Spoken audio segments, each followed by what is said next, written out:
se dentro da história da arte, da história da filosofia, da história política, toda a linha do tempo da humanidade, a gente sempre trabalhou com uma série de paradigmas, de verdades ou de ideologias muito bem estabelecidas, a gente vive num período em que isso se dilui de maneira absurda, né? Então, é como se... existe um filósofo que cria uma imagem chamado Gilles Deleuze, que ele fala que durante muito tempo o pensamento se pautou por uma lógica da raiz de uma árvore. Existe um tronco principal, uma raiz principal, e as outras raízes vão saindo dessas raízes mais fortes, mais velhas, né?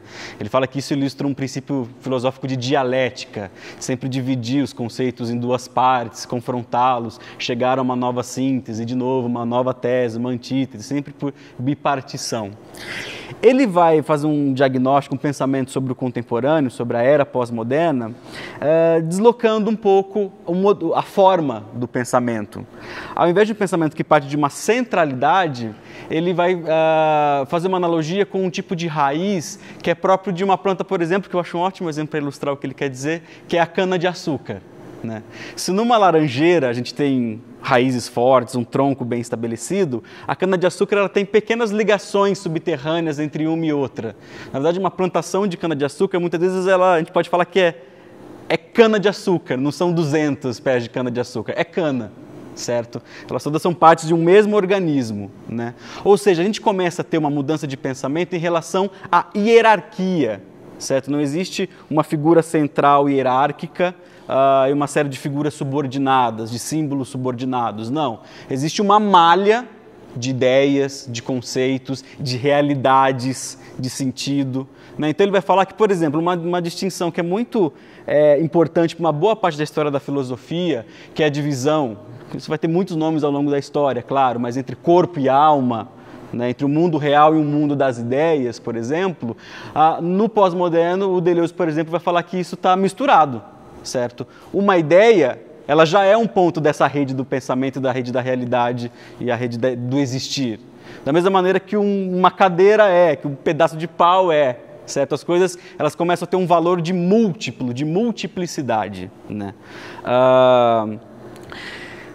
Então, fica difícil a gente fazer uma reflexão sobre o pós-moderno sem a gente ter um pouco essa certa consciência de que é difícil chegar em resposta, né? Chegar em uma fórmula, chegar em um método, né?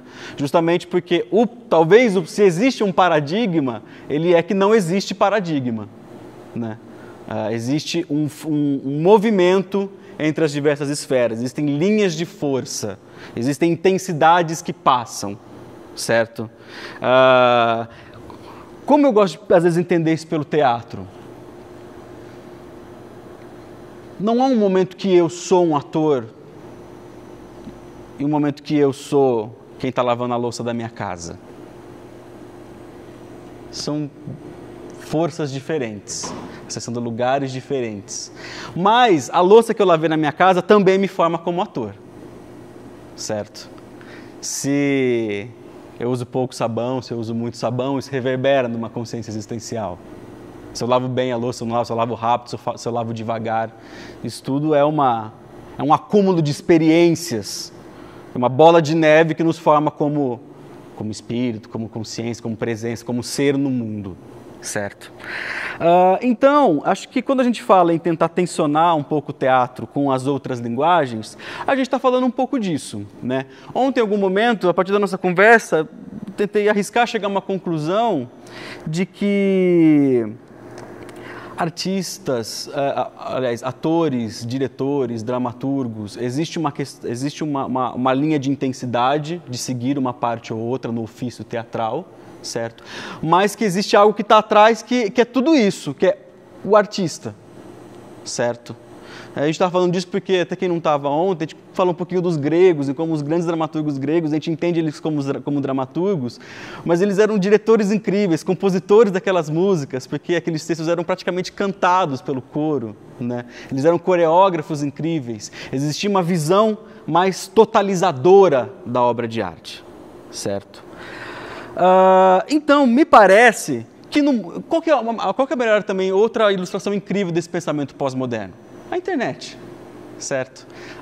Existe um outro pensador chamado Pierre Levy, em que ele vai tratar um pouco disso, de pegar esse pensamento da filosofia pós-moderna e aplicar no mundo digital, que ele vai falar que, por exemplo, enquanto a gente acessava um livro, antigamente, página por página, hoje a gente acessa ainda e tem que acessar, tá? Mas não é para acessar o livro. Ele é uma possibilidade de intensidade, uma possibilidade linear, que eu vou página por página, capítulo por capítulo, existe uma causa e consequência, começo, meio e fim.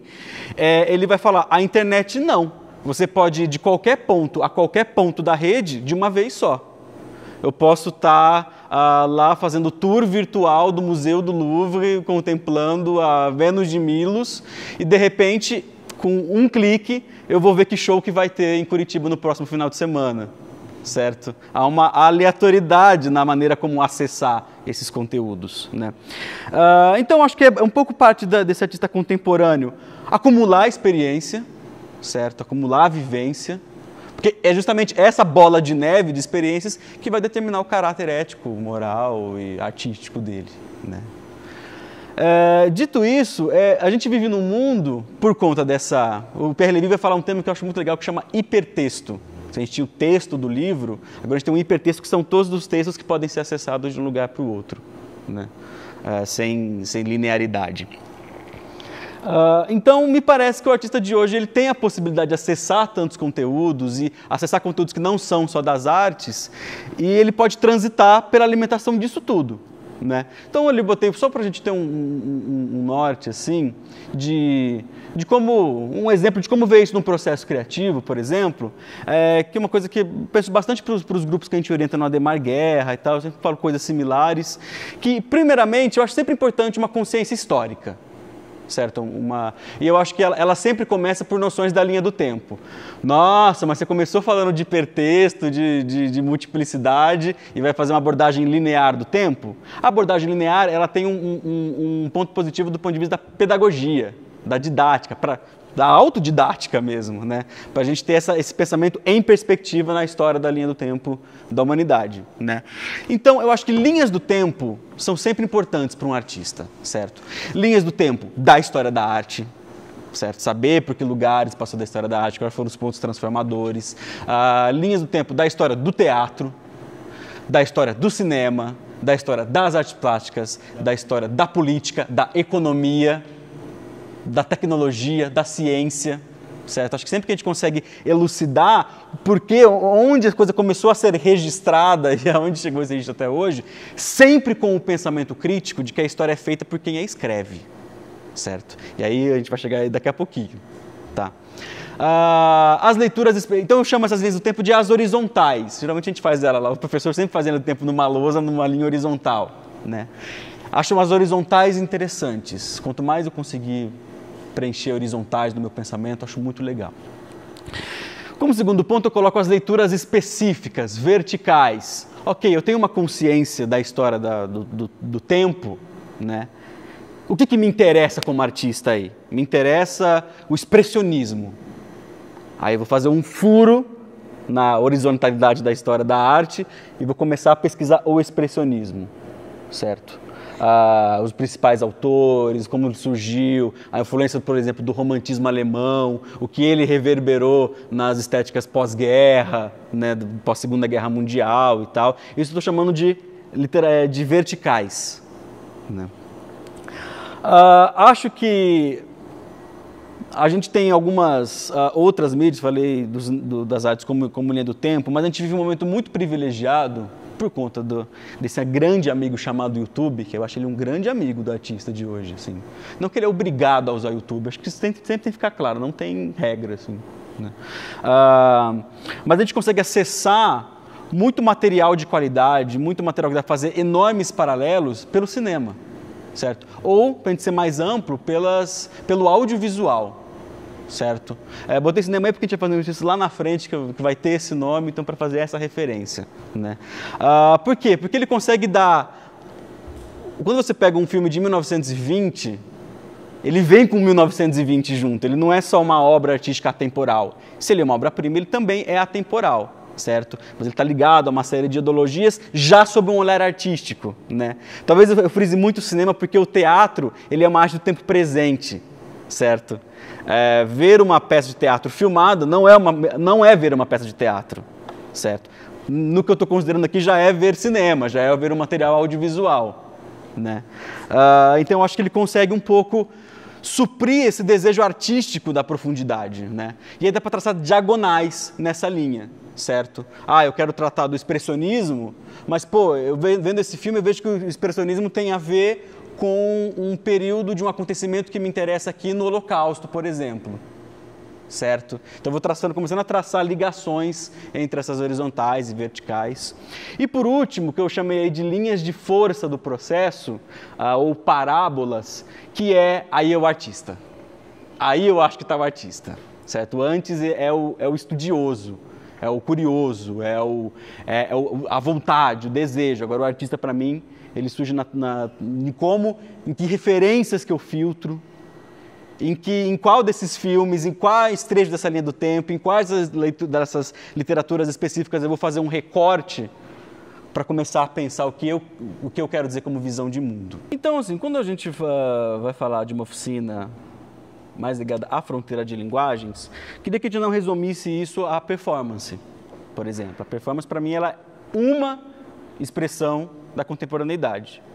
Ela é tão benquista e tão valorizada e ela tem tanto a ver com o momento que a gente vive, justamente porque ela conserva essas categorias que a gente estava falando. Ela une diferentes momentos da arte, ela une diferentes linguagens, ela une música com teatro, com a realidade e o sentimento estão no lugar de igualdade, certo? Ela, poucas vezes, lógico que também na performance é uma série de linhas, mas muitas vezes ela não é linear, certo? Então a gente pescou também alguns conceitos dessas estéticas que a gente vai falar da pós-modernidade para ilustrar um pouquinho esse papo todo, né? A gente tem que ter um pouco em mente que, muito a grosso modo, tá, para fazer um sobrevoo impressionante e super injusto com a história da arte, que, como a gente falou ontem, até o começo do século XX, a gente tinha uma arte teatral muito ligada, vamos puxar um termo de hoje, à linearidade, ao texto com causa e efeito, com causa e consequência, há uma hierarquia, né? A gente falou ontem, no começo do século XX, como surge a figura do diretor como uma figura com a mesma importância ou com mais importância do que o dramaturgo, né? Então surge um novo conceito de autoria para a obra teatral, né? E que a gente passa no começo do século XX por todos esses ismos, modernismo, surrealismo, dadaísmo, que, como a gente disse ontem, é um momento onde o conceito começa a ser tão importante quanto a técnica no fazer artístico, certo? Se a gente vinha de uma tradição, por exemplo, hiperclássica de Rembrandt, de fazer quadros altamente realistas, que pareciam fotografias, onde os nobres eram pintados, dava até para ver a veia dos dedos deles, é um realismo absurdo. A gente vai ter, por exemplo, no modernismo, a figura de Duchamp, que é um artista que é considerado, de certa maneira, o pai da arte conceitual. Essa obra clássica do Duchamp, vocês já podem ter visto em algum lugar, ouvido falar pelo menos, que é quando, por exemplo, ele pega um mictório de banheiro público, vira de ponta cabeça e fala, isso é arte, né? Porque ele está fazendo uma subversão do pensamento, né?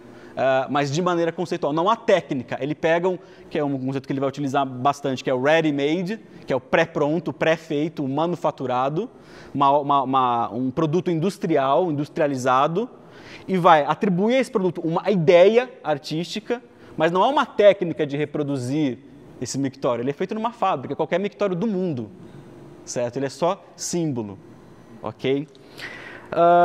Então, essa ideia do conceito, ela vai ser muito responsável por conseguir fazer essa quebra com a linearidade, né? Porque começa a interessar muito a maneira como eu percebo aquilo, não só como eu entendo, certo? Mas é uma arte que vai começar a falar muito a minha sensibilidade. Ela vai propiciar a mim, mais do que a leitura de uma obra, ela vai me propiciar uma vivência, uma experiência, certo?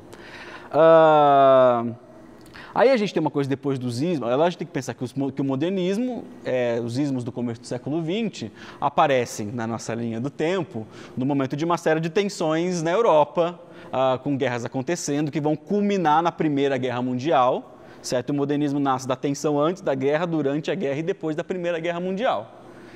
Então a gente tem uma segunda fase do modernismo mais para frente, que já vai começar a sofrer a influência de uma tensão mundial, que vai culminar na Segunda Guerra Mundial, certo? Então, pós-Segunda Guerra Mundial, ou mesmo durante a Segunda Guerra Mundial, a gente vai ter uma série de artistas preocupados com diferentes abordagens em trazer o conceito como a possibilidade de abrir a cabeça do seu espectador, né, do seu público. A gente tem, por exemplo, um Bertolt Brecht, que vários de vocês devem estar familiarizados, que vai, muitas vezes, quebrar a linearidade de uma peça teatral. Né? Ele não quer iludir o espectador, ele quer divertir o espectador. Mas ele não quer que você acredite que aquela mãe está sofrendo porque aquela filha quer outra coisa e aquele pai maltrata a família. Há uma espécie de quebra do psicologismo, né, do realismo psicológico de uma personagem. Por quê? Porque ele quer tratar de questões sociais, certo? Então, ele até começa a construir uma cena de maneira realista em muitos momentos, mas a hora que a cena começa a me tomar sentimentalmente, ele quebra essa cena, certo? Então, Mãe Coragem está lá lamentando pelos filhos que vão à guerra e tudo mais. A hora que eu começo a me emocionar com a Mãe Coragem, ele tira ela da cena e começa a fazer ela dançar e cantar uma música alegre, certo? Não acredite cegamente no que estão te dizendo. Olhe tudo por outros ângulos. É isso que o Brecht está falando para a gente, certo? E aí a gente chega nesse momento pós-guerra, que é onde a gente vai tratar um pouco mais nossas referências, a partir de alguns dos vocábulos que são importantes para a contemporaneidade, né? Existe para quem tiver a curiosidade de se aprofundar um pouco nesse assunto, existe um livro que ele é bastante controverso, assim, se você for tratar, é difícil estabelecer categorias e tal. É um livro um pouco chato, talvez, mas que alguns de vocês devem conhecer. Ele é a Bíblia do teatro contemporâneo, para a maioria dos teóricos, né? Eu não sou lá muito simpático com ele, mas eu acho um livro importante, até como linha do tempo de depois da Segunda Guerra Mundial, que se chama O Teatro Pós-Dramático, no alemão chamado Hans Lehmann, Lehmann, para quem estiver anotando. O Lehmann ele vai recuperar, ele vai tentar identificar que características ele percebe que são comuns nesse tipo de teatro das novas linguagens, né?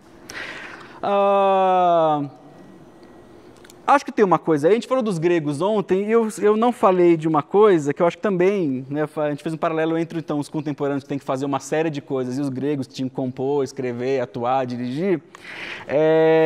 Eu me lembrei, ontem não falei do Richard Wagner. Richard Wagner foi um compositor de óperas do fim do século XIX, que vai idealizar um tipo de arte que ele vai chamar de Gesamtkunstwerk, que significa obra de arte total. Né? Então ele vai idealizar uma ópera que ela seja um espetáculo de dança, de música, de teatro, né? O cinema ainda estava por surgir quando ele estava pensando isso, né? Mas conseguir unir todas as artes em um grande evento que consiga envolver o seu espectador por todos os lados. Mas então, como característica desse ator contemporâneo, a gente tem o acesso a muitas diferentes linguagens artísticas, que a gente vai dar o nome aqui de hibridismo, certo? O que é uma figura híbrida? É uma figura misturada, é uma figura mista. Por exemplo, a sereia. A sereia é uma figura híbrida, porque ela é metade mulher, metade peixe. O centauro. O centauro é uma figura híbrida, ele é metade homem, metade cavalo, certo? Então, muitas vezes, o corpo desse artista desse artista midiático, vamos falar assim, em várias mídias, em várias linguagens, muitas vezes ele é decomposto em muitas espécies diferentes, em muitos tipos diferentes, em muitas energias e estados diferentes, no mesmo momento, no mesmo corpo, no mesmo espaço, né? E as artes vão começar a ser mais ainda. Ontem a gente também falou disso, não existe forma pura, já se fazia isso desde a Grécia Antiga, né? A se apropriar um pouco de recursos das outras artes, né? Então vamos assistir um trecho aqui de um grupo chamado Wooster Group, que é um grupo que ele mescla bastante O teatro com formas audiovisuais, por exemplo. Percebam como o uso de uma animalidade junto a um corpo humano, deixando essa dubiedade já na interpretação. É homem, é bicho. Percebam a influência do material audiovisual como referência para a cenografia, para a divisão do olhar do espectador. Ele olha a cena, mas olha isso de um outro ângulo, numa outra linguagem ao mesmo tempo. Ele escolhe como ele acessa a obra dele. É um texto dito de uma maneira que não é realista, ele é dito de uma maneira formal.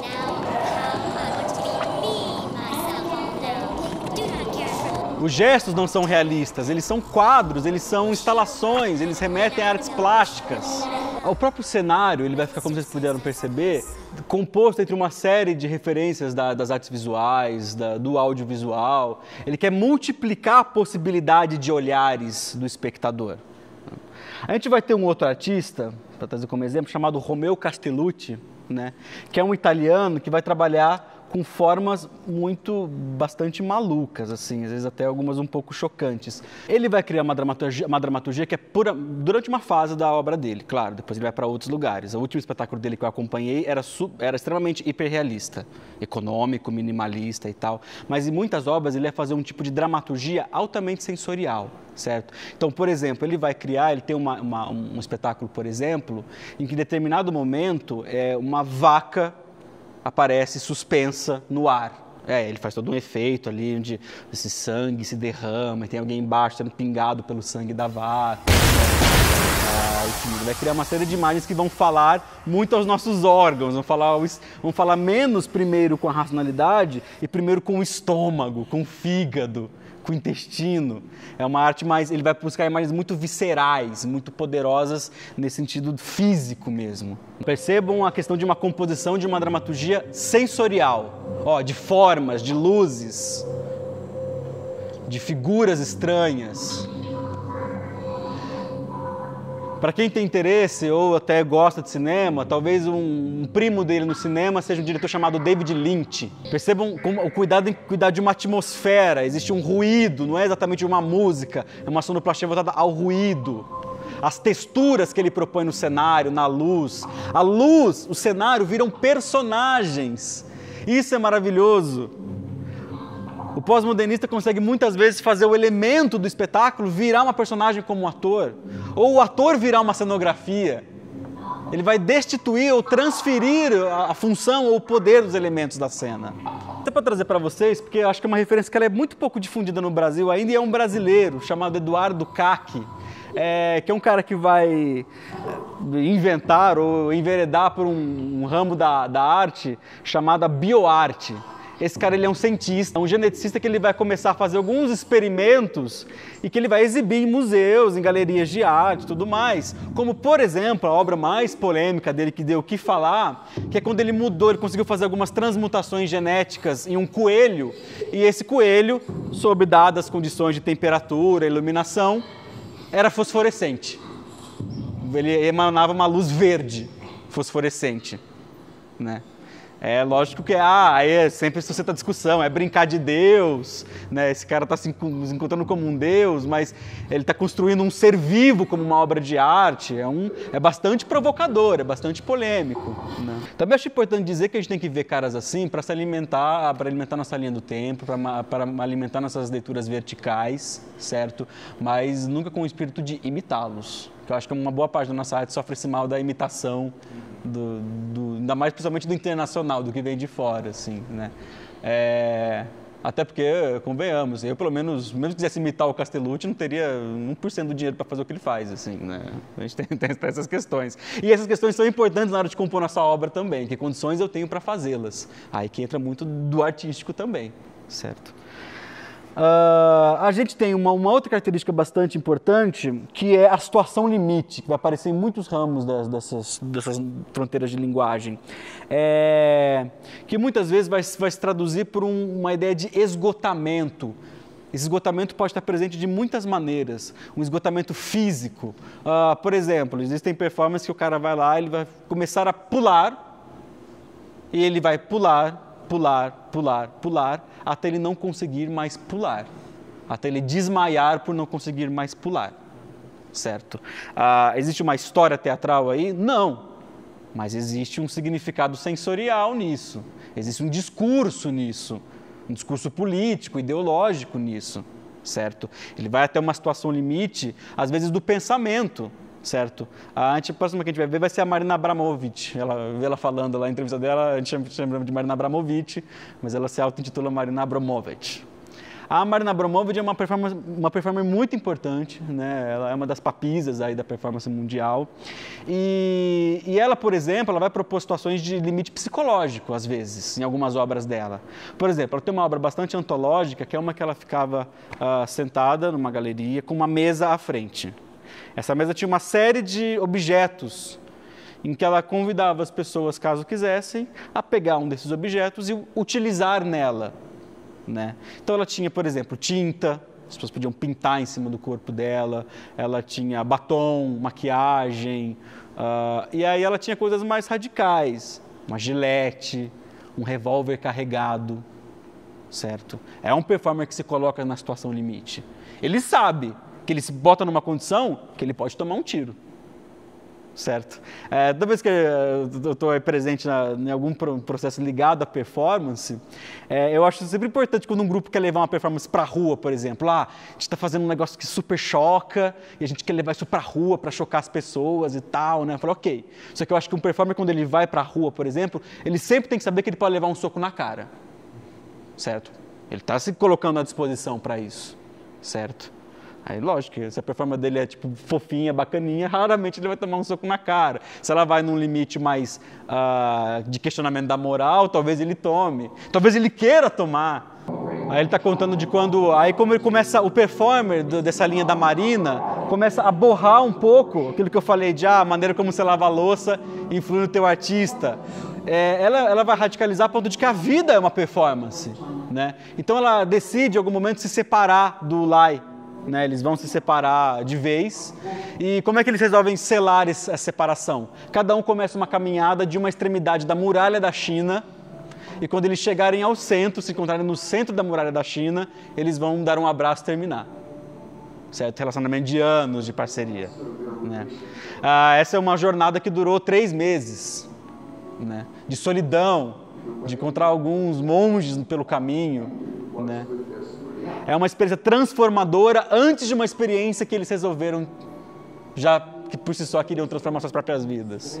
Existe um outro filme muito legal que saiu faz menos tempo, que chama Marina Abramović, A Artista Está Presente. Né? Esse filme ele documenta uma exposição que ela fez no MoMA, né? No MoMA, e que consistia em ela sentar lá numa cadeira.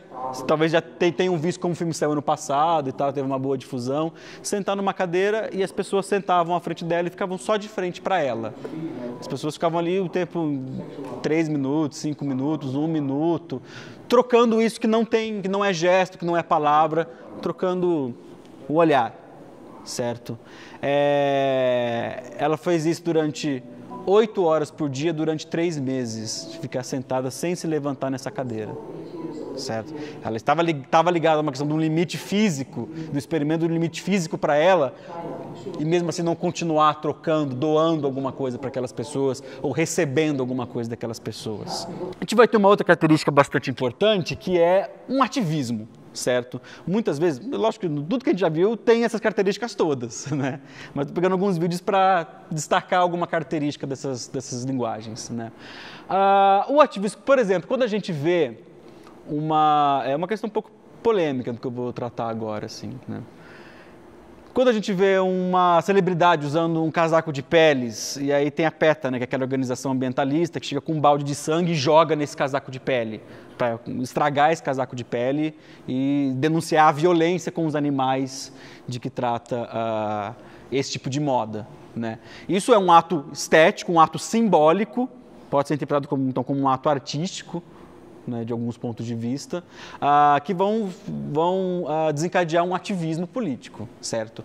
Há quem diga, eu acho difícil tratar disso, a gente teria que tratar isso com muito cuidado, com muito tempo, mas que o próprio 11 de setembro, os 2 aviões no World Trade Center nos Estados Unidos, além de um ato terrorista, é um ato performático, porque ele lidou com símbolos. Eu escolho o símbolo do poder econômico americano e eu boto ele abaixo, certo? Existia uma escolha muito consciente de que símbolo seria destruído. Para ilustrar um pouco o ativismo, vou mostrar 2 vídeos aqui. Um é do Living Theater, que é um grupo que atuou muito na década de 70, 80, começo de 80, até veio ao Brasil uma vez, que era um pessoal muito maluco, assim, né? Eles colocavam eles tinham uma vertente política bastante anti-imperialista, bastante clara, assim. E eles colocavam algumas performances, por exemplo, uma praça nos Estados Unidos, com uma jaula em cima do caminhão, e que ficavam ali durante muito tempo, como se fôssemos macacos querendo sair, assim, enjaulados, ficavam ali muitas horas, muitas horas. Eu não achei esse experimento que eu acho bárbaro, não achei assim eu não lembro de onde vi pela última vez, eu queria ter trazido esse, que eles vão fazer uma imitação da rotina da Marinha Americana. A Marinha Americana é conhecida por ter um treinamento muito duro, para ser um dos piores treinamentos militares do mundo, né? Então eles vão pegar como se fosse o alojamento da Marinha Americana, com várias beliches e grades e tal, eles vão se vestir de soldados e simular esse começo de dia para esses soldados fictícios. Então, eles estão deitados, de repente chega um capitão, todos eles se levantam, eles têm que tirar a roupa o mais rápido possível, dobrar, deixar em cima da cama e ficar do lado da cama. O capitão grita de novo, hey! Eles têm que de novo desfazer a cama e voltar a dormir. E ficam refazendo isso muitas vezes. Mas horas eles saem, fazem umas corridinhas, tudo num espaço muito pequeno, certo? E fazem isso durante 12 horas seguidas. Isso para quem tem um pouco mais de aflição, dá uma virada mesmo assim de costas, tá? Vou mostrar só alguns trechos, tá? De um artista chamado Hermann Nietzsche, tá? Que ele vai polemizar muito sobre a questão dos animais na alimentação, a maneira como eles são abatidos, certo? A maneira como eles são tratados. Então, ele vai pegar alguns corpos humanos e fazer uma simulação de um procedimento que é feito, por exemplo, com porcos, com vacas, com carneiros, né? Então ele vai trabalhar num lugar que é muito grotesco, assim, que é muito impactante, certo? Ele vai num limite também, certo? Mas essa arte da carne, do corpo como plataforma, isso é importante, do corpo como plataforma artística, certo? A gente tem uma vertente chamada body art, que é a arte sobre o próprio corpo humano. Talvez já tenham visto esse pessoal que fica pendurado por ganchos diretamente pela coluna, no teto, suspenso por cabos de aço. Experiências muito radicais. Então, ele faz paralelos entre signos da humanidade, o Cristo na cruz e um animal sendo abatido. E essa brincadeira esquisita com esse animal. Ele vai subverter uma série de valores aí, de modo de operação da sociedade contemporânea, né? Enfim, é um discurso ativista muito forte, muito impactante. Outro ponto importante é o site específico, talvez alguém tenha ouvido falar, ele também está bastante na moda nos treinamentos comuns, que consiste muito em síntese de uma criação a partir do espaço, uma criação a partir da arquitetura ou do urbanismo, da cidade, certo? Então, por exemplo, eu vou ensaiar, faço uma residência artística numa fábrica abandonada e eu vou construir todo um esquema de movimentos e construir a minha encenação, a minha direção a partir de uma chaminé que tem ali no centro. Então, os movimentos vão se inspirar na chaminé, vão ser feitos na chaminé, vão ser feitos escalando as paredes dessa fábrica, usando as máquinas antigas dessa fábrica, dialogar com uma arquitetura já existente ou dialogando com a cidade, né? Por exemplo, eu vou fazer o Teatro da Vertigem, por exemplo, o último espetáculo deles foi realizado no Bom Retiro, né, que é um bairro de São Paulo, que ele tem bastante coreanos que trabalham com o comércio do vestiário, bolivianos que trabalham para os coreanos, só que antes ele foi um bairro judeu muito tradicional. Então, existem 3 culturas muito diferentes e muito presentes nesse local, né? Então, eles vão fazer uma peça para contar a história do Bom Retiro, que vai passar por uma série de lugares, é uma peça itinerante, né? Então, eles vão, por exemplo, passar pelo shopping dos coreanos, aí vão utilizar as lojas, as vitrines para fazer as imagens deles e tal. Vão entrar num templo judeu, certo? Vão entrar e em cada lugar acontece uma cena. Numa fabriquinha boliviana com as máquinas de costura. As cenas vão acontecer então por um lugar já dado, certo? Por uma condição espacial. Eu vou aproveitar esse lugar para trazer aí para mim, talvez o grande artista do século XX, na minha opinião, que é um japonês chamado Kazuo Ono. Ele vai, junto com o Hijikata, começar uma linguagem de dança principalmente, mas para mim muito ligada à performance, como vocês podem ver, que é o Butô. O Butô ele nasce depois da Segunda Guerra Mundial por conta da queda das bombas atômicas em Hiroshima e Nagasaki. A premissa para dançar o Butô é como se fosse o momento logo após o caimento da bomba. Eles chamam em muitos momentos o Butô de a dança dos mortos. Certo? É um corpo definhado, se desintegrando, e ele transforma isso de uma maneira totalmente bela, esse corpo pós-bomba atômica. Mas percebam como aí o Kazuo ele vai dançar através da sensibilidade, ele não vai só dançar uma coreografia, até porque ele não montava coreografias completas.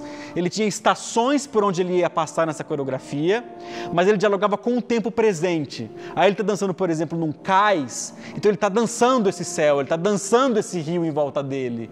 Ele está totalmente influenciado por essa hora do dia, por essa luminosidade. É uma dança que tem uma forte influência do expressionismo. O Kazuo Ono é o tipo de artista que vai trabalhar muito com referências sagradas do seu universo pessoal. Ele tem um espetáculo chamado Mãe, por exemplo, que é uma homenagem à mãe dele, onde para se inspirar enquanto ele está dançando, ele pensa em imagens da mãe, imagem da infância dele. Uma das figuras mais importantes para o Kazuo Ono, que ele fala que ele pensava muito quando dançava, era Nossa Senhora. Apesar de ele ser japonês, ele tinha uma grande devoção por Nossa Senhora. Guardem essa informação para o treinamento que a gente vai fazer mais tarde, para a prática, em como pegar uma imagem totalmente nostálgica, pessoal, subjetiva, e fazê-la virar um movimento, uma imagem de corpo. O Butô em geral, tá? O Kazuo já morreu não faz tanto tempo assim, o Kazuo morreu com 104 anos de idade, mas ele dançou até morrer, assim, no finzinho da vida, ele era trazido numa cadeira, né, colocado em cima numa cadeira pelos assistentes, assim, e ele dançava um tanto sentado, às vezes se levantava, mas ele formou muitos discípulos, existem várias correntes do Butô hoje, o Brasil sempre recebe espetáculos de Butô, né? É uma referência que eu acho muito importante porque se a gente acabou de ver um radicalismo, um ativismo político ali que vai na carne diretamente da coisa, a gente está falando de um homem que viu a queda da bomba atômica e transformou ela em arte, em beleza. Sabe? Em dor também, tem dor pra dedéu quando esse cara tá dançando, mas também tem alegria, sabe? Tem coisas sagradas, tem memória, né? Aí a gente tem a pós-produção, isso é um assunto à parte, tal, enfim, que hoje tudo é possível de ser editado, todo mundo consegue ir lá no computador editar a sua música, editar seu vídeo, no próprio celular a gente já consegue editar as fotos, mudar a paleta de cores, transformar em preto e branco e tal. Isso eram coisas que eram muito mais difíceis de serem feitas, por exemplo, no começo do cinema, hoje a gente consegue fazer em casa, né? Esse Christian Marclay, esse cara, esse trabalho eu acho sensacional. Ele não é exatamente de teatro, tá? Mas só para demonstrar na pós-produção, assim. Ele fez um filme de 24 horas. Fala, nossa, o cara fez um filme de 24 horas, sensacional. Não bastasse isso, como é que ele compôs o filme dele? Ele não filmou nada, é um trabalho de edição o filme dele. Ele pegou, ó, ele vai mostrar um relógio aí, tá vendo que ele tá olhando um relógio? Vai aparecer um outro relógio daqui a pouco. São meio-dia ou meia-noite e 4. Ó, já é outro filme, outro relógio, outro filme, outro relógio. Ele vai fazer durante 24 horas momentos da história do cinema em que o relógio marca exatamente o tempo que o filme tem. Toda a cena que ele seleciona tem um relógio presente, ilustrando aquele horário. Esse cara conseguiu encontrar uma cena para todos os horários do dia. Para todos os minutos. E tem minutos que tem cenas de 6, 7 filmes. Todas as épocas do cinema. Você imagina o trabalhaço que deu fazer isso, né? O quanto de filmes esse cara não viu para encontrar um banco de dados desse. É uma obra de edição, é uma obra de pós-produção. Que artista é um artista da pós-produção? O DJ é artista da pós-produção. Ele vai recortar músicas, mesclar uma música na outra. O VJ também. Esse filme ele era exibido durante 24 horas no cinema, né? As pessoas entraram, elas tinham um horário determinado para entrar, por exemplo, você podia entrar de hora em hora, meio-dia entrava uma turma, ficava lá o tanto que aguentasse, e ele exibia o filme no mesmo horário que aparecia na tela. Então, se ele começava pelo meio-dia o filme dele, a sessão começava meio-dia. Tem um outro cara, no bobeia até o mesmo, com uma técnica parecida, que eu não vou lembrar o nome dele agora, deixa eu até selecionado o vídeo dele. É um cara que pegou o Psicose, do Hitchcock, e ele também dividiu a tela em duas. Em uma tela o filme corria na velocidade normal, e na outra, só aquela cena da banheira, assassinado na banheira, aquela cena ontológica do Psicose, do Hitchcock, ele dilatou aquela cena, ela é muito, muito, muito lenta.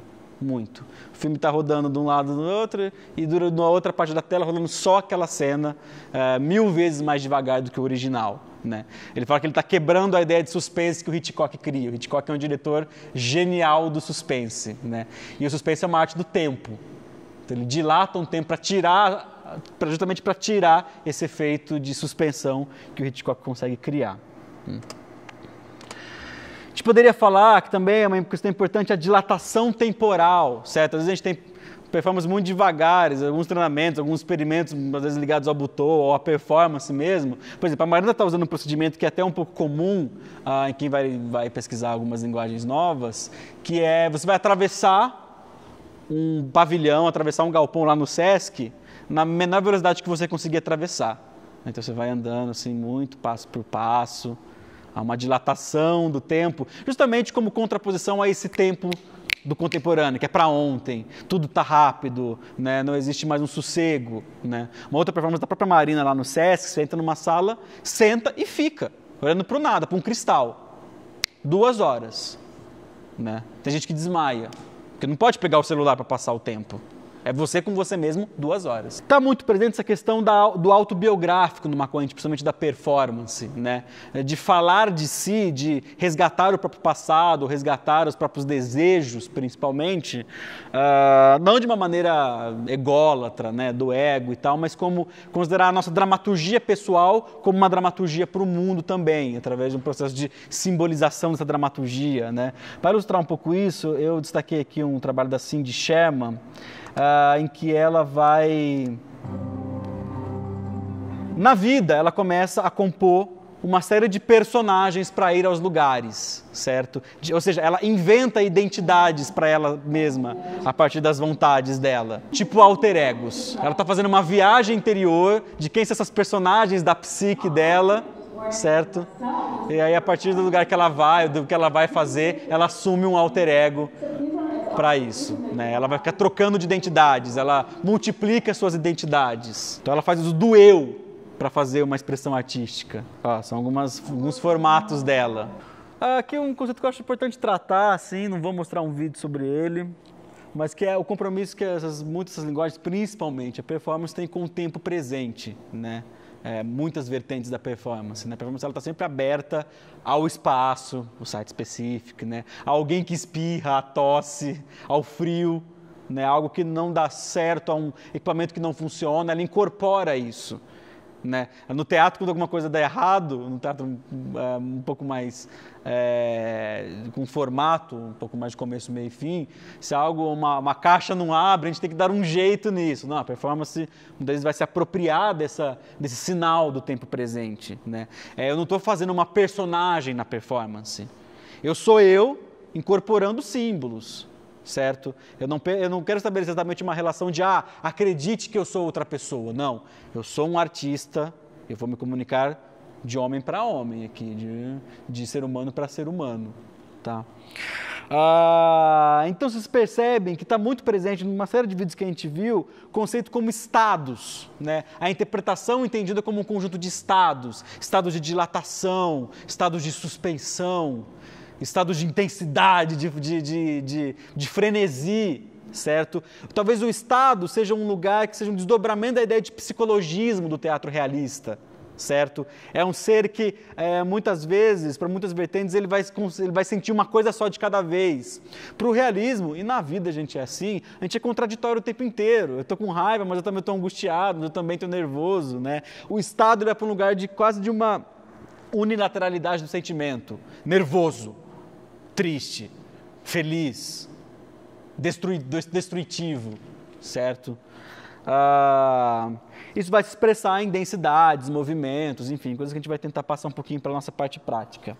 Nessa maneira de explorar a cidade, explorar a realidade, só até por último lembrei de falar um pouco disso, né, só para acabar desse panorama, que são as derivas. As derivas foram os procedimentos criados por uma corrente aí político-filosófica da década de 70 chamada os situacionistas, da qual um grande representante é um sociólogo chamado Guy Debord, em que eles vão tentar fruir a cidade de algumas maneiras mais radicais, por assim dizer, né? Então, alguns grupos como o próprio Vertigem, que eu falei de Espetáculo do Bom Retiro, nos seus processos vão utilizar muito das derivas, se colocar algumas programações, isso é uma palavra importante para a gente, programas, tarefas para passar pela cidade de uma maneira não convencional. Por exemplo, quando eu estava estudando um pouquinho isso, eu resolvi fazer uma deriva no metrô de São Paulo, né? Eu peguei o horário de rush, né, às 6 da tarde, e eu entrava numa linha, em um certo sentido aleatório. Toda vez que eu visse uma mulher grávida, eu saía do trem e pegava o trem na linha contrária. Toda vez que eu via uma mulher com neném de colo, eu trocava de linha na próxima estação que tivesse outra linha, né? Então, é uma maneira arbitrária de você fruir a cidade por um aspecto conceitual, por exemplo, mas ver que outras sensações aparecem a partir dessa escolha, desse recorte que você faz, né? Enfim, descondicionar o modo de passar pela cidade, quebrar o seu mecanismo automático de andar pela rua, né? E isso pode ser aplicado no museu, numa fazenda, né? Coisas do tipo.